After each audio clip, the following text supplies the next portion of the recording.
So if you own a Surron or Talaria or any other type of monster bikes, then I've got some really good news. So I made a video earlier this year that was about a bill that Parliament were trying to bring in to ban the sale and marketing of all e-bikes that don't fall within the EAPC category. Now, apart from all the massive crackdowns that are happening across the UK, the parliamentary side seems to have gone a little bit quiet. So I've gone back through all the parliamentary data that I could find, and I've got a little update for everyone because this could massively affect the whole e-bike scene as we know it. So let's jump on the bike, let's go for a little ride and jump into exactly what I found out and what the update is regarding this bill that could see the ban of all of these types of bikes.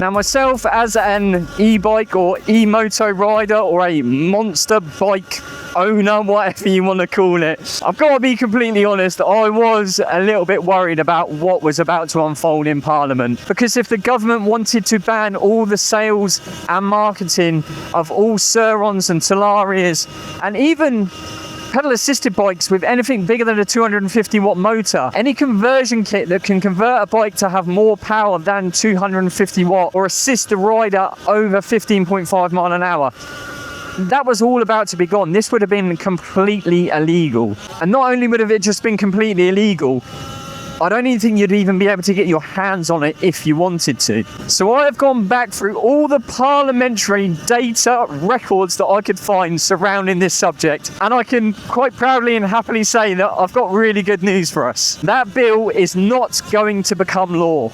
Now that is amazing news, and I'm sure for the Karens watching this, I'm sure you are going to massively disagree with me, because we're all bad people and we're all drug dealers and we're all up to no good and robbing old ladies and murderers and in gangs. Well, we're not. So yeah, really, really good news. That bill is not going to become law. The bill didn't even make a second reading. So yeah, really great news. However, with most things that seem too good to be true in life, they normally are. There is a catch to this, which I am going to run into later in this video. So make sure you stick around to see what the government has got up their sleeves for us. So what actually happened to this bill then? So the Carlisle MP, Julie Minns, had a massive reading in Parliament, and if you haven't seen that video, I'll go and link it at the top here somewhere. But basically, she went into Parliament and expressed that she wanted to bring in a bill that would ban the sale of all e-bikes and e-motos that do not comply with the EAPC ruling that we have here in the UK. And just to quickly run through the EAPC ruling, this basically means that the bike can only have a continuous output motor of 250 watts. It can only assist you up to 15.5 miles an hour, and it can't have a throttle. There's a whole other issue around the throttle, because you can now have a throttle, but the law says you can't have a throttle unless it only assists you up to 4.5 mile an hour. Anyway, story for another video. So Julie Minns come along and said, right, if bikes do not fall within this category, then they must be banned. You can't sell them anywhere in the UK. You wouldn't even be able to get them into the UK. You can't even advertise for these bikes. So what happened to this bill? Why did it go no further than just the first reading? I was trying to keep my ear out. I was trying to look through parliamentary documents, anything that had been posted online about this bill, but I couldn't find anything. I then found a little bit more data that said that the reading was still going to go ahead. It had just been postponed, and they had moved it, I believe, to the 17th of April. And so it came to April again. Tried to keep my eye out to see if anything had been announced. In April, I then read an article saying that the reading had then been moved to May. I think it was the 8th of May. And in May, I still never heard anything. There was still no news on this bill. And I tried to look into absolutely everything to see whether actually MPs had just voted against it. Maybe they didn't think it was important enough. Maybe they didn't think it was a big enough issue to actually bring in this second reading. But the truth is, it was never actually voted down. MPs never voted to say that we don't want this or it's not important enough. There was nothing at all. And from my understanding and the articles that I've read is that there was just more important issues that had come up that took priority in those reading and those parliamentary meetings. So I can just kind of imagine Julie Minns sort of stood in the corner waiting for her sort of time to shine, and it just never come. There was just more important factors and more important issues that needed dealing with. So as it stands today in the recording of this video, the bill is dead.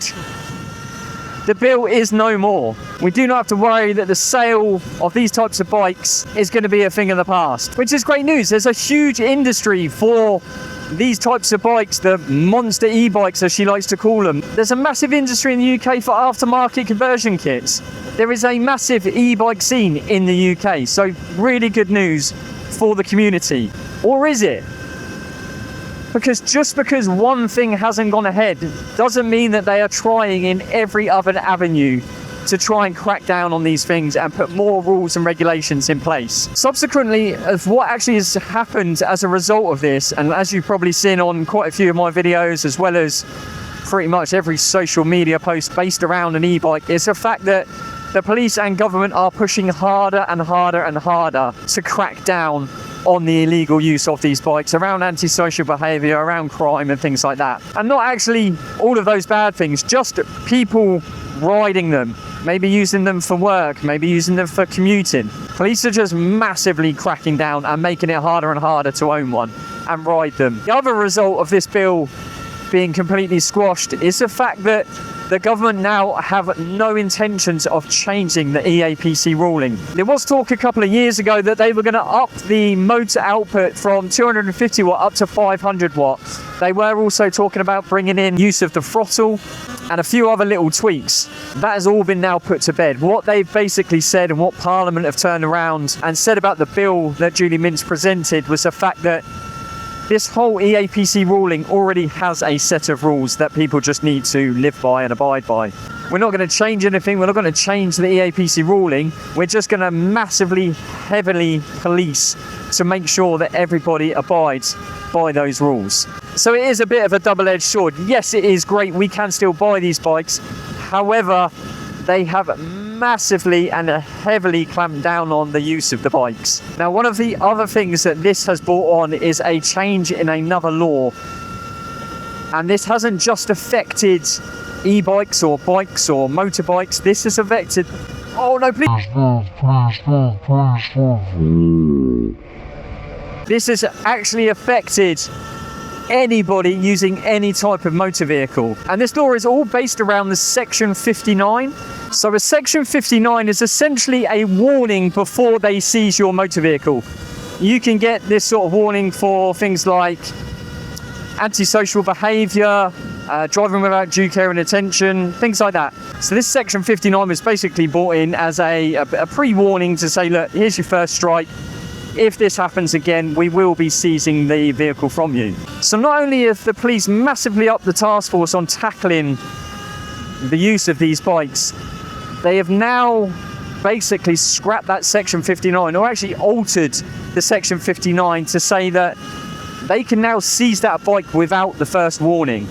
So if you are caught doing anything you shouldn't really be doing, they can seize that bike on the spot with no argument whatsoever. So just because one thing has failed and they haven't managed to get that bill through, they are now pushing in a lot of the other areas. So what does that mean for Surron, Talaria, Startvarg owners? Even electric pedal-assisted bikes that don't conform with the EAPC ruling? Well, really nothing. Nothing has changed apart from they are going to be hot on your tail if you are doing things that you shouldn't be doing or riding in places where you shouldn't be riding. So what can we do as riders, as a community? Well, first of all, don't whack on a balaclava and ride around the streets like an absolute knobhead and go snatching phones and committing crime and dealing drugs, because all you're really doing is just giving all of us a freaking bad name. That's my selfish reason. The other reason is just don't commit crime and don't be a twat. And if you own one of these and you're not out robbing old ladies or dealing drugs or involved in gang activity, then also don't whack a balaclava on and wheelie down the middle of the road between traffic, because also you're just giving us a bad name. Don't give the government or authorities any sort of excuse. Just don't be a twat. If you want to ride around on the roads and be legal, make sure you register the bike. I've done a whole video on how you register these bikes. It's a step-by-step process. Yes, it's going to take a little bit of time. Yes, it's going to cost you a little bit of money. But at least at the end of the day, you know you're doing the right thing. And as well as all of this is really great news for us, let's not forget, this is the UK government. What they say is not what they do. Just because this bill has not been made into a law this year does not mean that it will not be made into a law within the future. The government have scammed us a million times on different schemes and laws and promises over the years, and this is certainly not going to be the end of this. Just because more pressing matters came up this year that needed to be dealt with, do not think for 1 minute that this will just be put to bed. They will continue to push for the ban of these bikes. They will never let us have that much freedom or have this much fun for too long before they want to control it. But let me know what you think. Go ahead and drop your thoughts in the comments below, because as always, I do think this is a really interesting topic and I want to know other people's thoughts on this. So go ahead and stick your comments down below. As always, if you have enjoyed this video, please go ahead and give it a thumbs up. And if you haven't done already, go ahead and hit that subscribe button, because as well as just riding these bikes and it being my hobby, this whole topic around the legalities and the law of them does fascinate me, and it affects me massively. If the law is going to change on this, I want to know about it, and I'll do my very best to keep you lot updated as well. So make sure you go ahead, hit that subscribe button, hit the notification bell so you don't miss another video. But yeah, cheers guys, and I will see you in the next one. Take it easy.